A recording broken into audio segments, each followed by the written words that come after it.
بسم اللہ الرحمن الرحیم رب زدنی علما۔ لیجئے اب ہم آپ کو مکہ مکرمہ کے تاریخی مقامات کی سیر کراتے ہیں۔ جبل حرا کا نام تو آپ نے سنا ہے، یہی وہ پہاڑ ہے جس میں ایک غار ہے جو لوگوں میں غار حرا کے نام سے مشہور ہے۔ اس غار میں وحی کے نزول کا آغاز ہوا۔ رسول اللہ صلی اللہ علیہ وسلم اس غار میں نزول وحی سے پہلے بھی عبادت کیا کرتے تھے۔ مسلم کی حدیث ہے، ابو ہریرہ رضی اللہ عنہ بیان کرتے ہیں کہ نبی کریم صلی اللہ علیہ وسلم سیدنا ابو بکر صدیق، سیدنا عمر، سیدنا عثمان، سیدنا علی، سیدنا طلحہ اور سیدنا زبیر رضی اللہ عنہم حرا پہاڑ کی ایک چٹان پر بیٹھے تھے کہ چٹان ہلنے لگی۔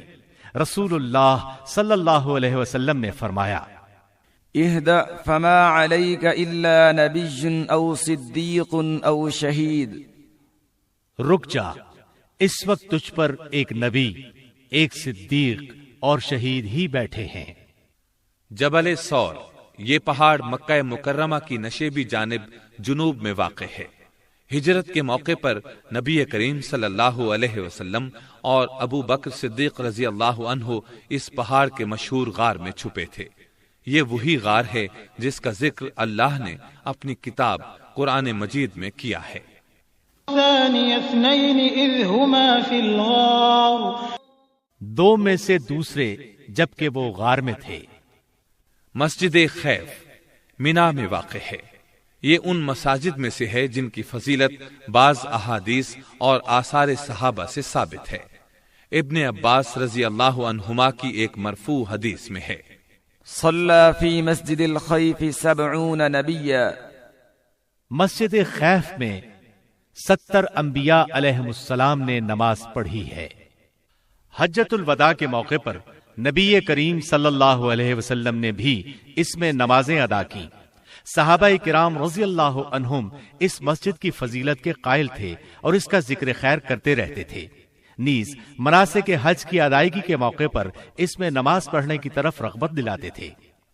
مینا یہ وہ مقام ہے جہاں عرفہ کے دن سورج طلوع ہونے تک اور قربانی کے دن اور بعد والے ایام تشریق میں حاجیوں کو جانے اور ٹھہرنے کا حکم ہے۔ یہاں رات ٹھہرنے کا حکم بھی ہے اور یہیں حاجی لوگ جمرات کو کنکریاں مارتے ہیں۔ مینا حج کے دنوں میں تو بہت آباد ہوتا ہے، باقی سارا سال خالی رہتا ہے۔ بہت کم لوگ وہاں رہائش پذیر ہیں۔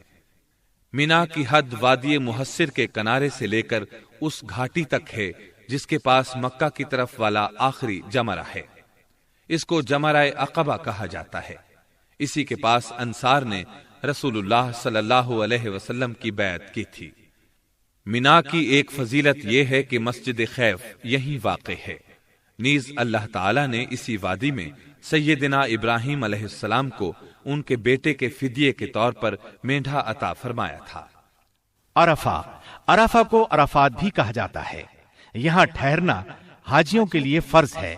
جو عرفات میں وقوف نہ کر سکے اس کا حج نہیں ہوتا، کیونکہ رسول اللہ صلی اللہ علیہ وسلم نے فرمایا، الحج عرفہ، حج وقوف عرفہ کا نام ہے۔ جو شخص وقوف عرفہ نہ کر سکے اسے جانور قربان کرنا ہوگا اور آئندہ سال حج بھی کرنا ہوگا۔ یوم عرفہ کی فضیلت بہت سی احادیث میں آئی ہے۔ صحیح مسلم میں ہے، رسول اللہ صلی اللہ علیہ وسلم نے فرمایا، ما من يوم أكثر من أن يعتق الله عز وجل فيه عبدا من النار من يوم عرفة وإنه ليدنو ثم يباهي بهم الملائكة فيقول ما أراد هؤلاء۔ کسی بھی دن اللہ تعالی اتنے افراد آگ سے آزاد نہیں کرتا جتنے عرفہ کے دن آزاد کرتا ہے۔ اس دن اللہ تعالی حاجیوں کے قریب ہوتا ہے، پھر ان کی وجہ سے فرشتوں کے ساتھ اظہار فخر کرتا ہے اور پوچھتا ہے ان کا مقصد کیا ہے۔ رسول اللہ صلی اللہ علیہ وسلم نے فرمایا، کسی بھی دن شیطان اتنا چھوٹا، ذلیل، حقیر اور ناراض نہیں ہوتا جتنا عرفہ کے دن، کیونکہ اس دن اللہ کی رحمت کثرت سے نازل ہوتی ہے اور اللہ تعالیٰ بڑے بڑے گناہ معاف فرماتے ہیں۔ مزدلفہ وہ مقام ہے جہاں عرفات سے واپسی پر حاجیوں کو جانے اور رات ٹھہرنے کا حکم دیا گیا ہے۔ یہ عرفہ اور وادی محسر کے دو تنگ پہاڑی راستوں کا درمیانی علاقہ ہے۔ عرفہ کے اس تنگ راستے کو مضیق کہا جاتا ہے۔ بہت سے علماء نے مزدلفہ کی یہی حد بندی کی ہے۔ مزدلفہ میں رات گزارنا واجب ہے۔ رات نہ گزارنے کی صورت میں ایک جانور ذبح کرنا ہوگا، اور مستحب یہ ہے کہ آدمی رسول اللہ صلی اللہ علیہ وسلم کی اقتداء کرتے ہوئے صبح تک وہیں ٹھہرے، پھر نماز کے بعد روشنی پھیل جانے تک ٹھہرا رہے، اس کے بعد سورج طلوع ہونے سے پہلے ہی منا کی طرف چل دے۔ وادی محسر یہ وہ جگہ ہے جہاں تیزی کے ساتھ گزر جانا ضروری ہے۔ یہ منا اور مزدلفہ کے درمیان ایک وادی ہے۔ یہ منا میں شامل ہے، نہ مزدلفہ میں۔ اس کو وادی محلل بھی کہا جاتا ہے، کیونکہ حج کے دوران جب لوگ یہاں سے گزرتے ہیں تو تکبیریں پڑھتے ہوئے تیزی سے گزر جاتے ہیں۔ اس مقام پر یہی عمل پسندیدہ ہے۔ آپ صلی اللہ علیہ وسلم بھی یہاں سے تیزی سے گزرے تھے اور فرمایا تھا یہ شیطانوں کا ٹھکانہ ہے۔ وادی محسب حاجی کے لیے مستحب ہے کہ وہ منا سے واپسی پر یہاں ٹھہرے۔ یہ وادی مکہ سے منا کے راستے پر واقع ہے۔ رسول اللہ صلی اللہ علیہ وسلم یہاں ٹھہرے تھے۔ ابو رافع رضی اللہ عنہ رسول اللہ صلی اللہ علیہ وسلم کے سامان وغیرہ کے نگران تھے۔ وہ فرماتے ہیں کہ نبی کریم صلی اللہ علیہ وسلم نے مجھے محسب میں ٹھہرنے کا حکم نہیں دیا تھا، بلکہ میں نے اپنے طور پر وہاں آپ کا خیمہ لگا دیا تھا۔ آپ تشریف لائے اور وہاں ٹھہر گئے۔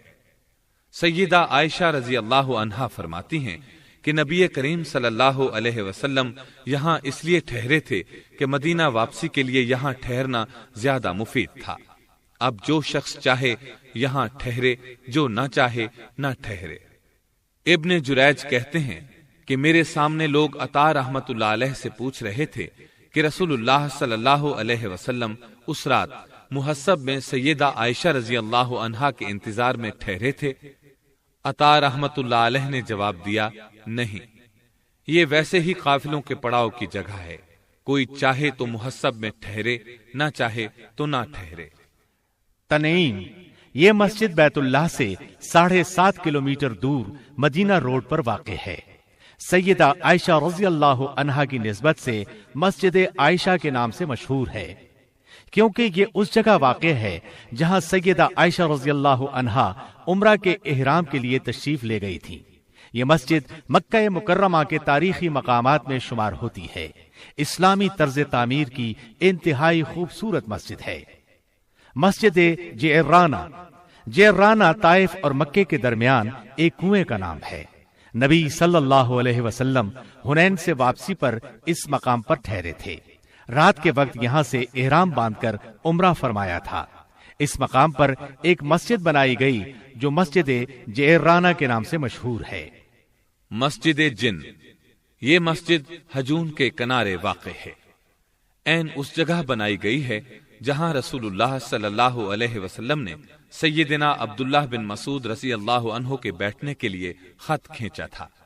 نبی کریم صلی اللہ علیہ وسلم کو اللہ تعالی کی طرف سے حکم ملا تھا کہ آپ جنوں کو قرآن سنائیں۔